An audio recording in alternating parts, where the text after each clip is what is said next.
सुखदेव जी पीछे पीछे हरे गुणान क्षिप्तमती भगवान वादरायणी, भगवान का गुणानुवाद सुन करके बादरायण के पुत्र बादरायणी सुखदेव इत्यर्थ सुखदेव जी चल दी। और ये प्रथम श्रीमद् भागवत की संरचना का प्रथम लाभ है कि आज पिता और पुत्र एक स्थान पर मिल गए। सुखदेव जी ने प्रणाम किया और व्यास जी ने श्रीमद् भागवत पढ़ा दी। वक्ता तैयार, फिर थोड़े महाभारत की चर्चा आई। जहां से महाभारत खत्म है वहीं से भागवत शुरू। यदा मृधे कौरव संजयानाम वीर सथप वीर गतिम गतेषु मृकोदरा विद्ध गदाभिवर्षः, यही से शुरू। दुर्योधन की जान टूट जाती है और अस्वस्थामा आता है। ब्राह्मण है, जो मैंने अर्थ लगाया है, जन्म हो जाए ब्राह्मण के कुल में लेकिन बुद्धि का जो अस्वस्थ हो वही अस्वस्थामा। जन्म तो हो गया ब्राह्मण कुल में लेकिन बुद्धि नहीं है उसके पास, अस्वस्थ है। वो आता है और दुर्योधन से कहता है राजन आज ही रात में पांडवों को मार देंगे। पांडवों को नहीं मार पाया, पुत्रों को मार के ले आया।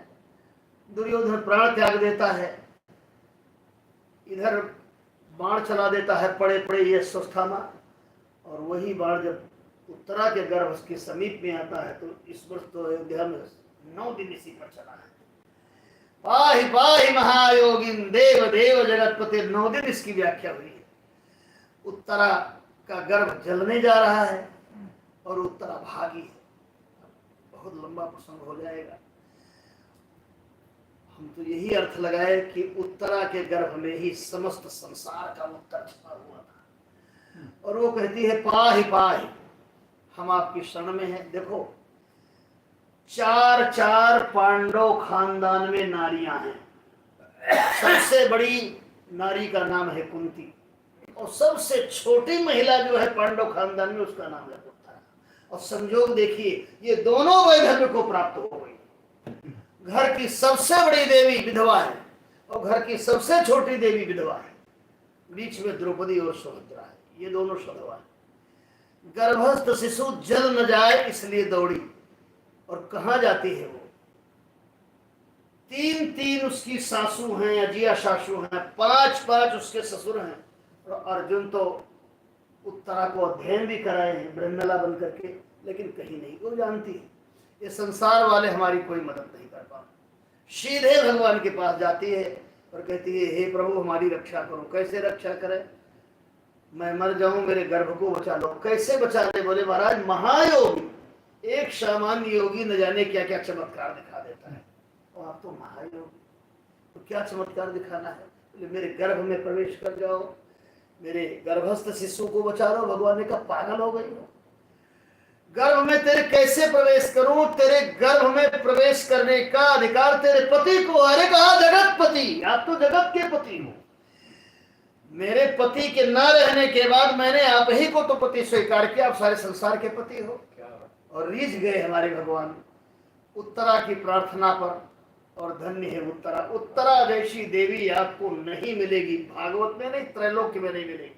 कभी कभी हम लोग परिचय देते हैं, ये यशोदानंदन है, ये देवकी नंदन है। देवकी और यशोदा को सौभाग्य मिला है परमात्मा को प्रकट करने का। ये भक्त प्रहलाद की माँ है कयाधु, और ये सूची ध्रुव की माँ है। भक्त की माँ का परिचय, भगवान के माँ का परिचय। भक्त की माँ अलग है, भगवान की माँ अलग है, लेकिन वाह रे उत्तरा आज भक्त और भगवान दोनों को गर्भ में धारण कर रही है, क्योंकि भगवान गर्भ में भगवान दोनों को धारण करने का श्रेय मिला है किसी को, तो देवी उत्तरा है। भगवान ने कहा उत्तरा मैं कृष्ण के रूप में प्रकट हुआ लेकिन देवकी के गर्भ में नहीं गया। मैं श्री राम के रूप में प्रकट हुआ लेकिन कौशल्या के गर्भ में नहीं गया। मैं वामन के रूप में प्रकट हुआ लेकिन अदिति के गर्भ में नहीं गया। लेकिन आज तेरे लिए मैं गर्भ में प्रवेश कर रहा, और जहां परीक्षित हैं वहीं भगवान हैं।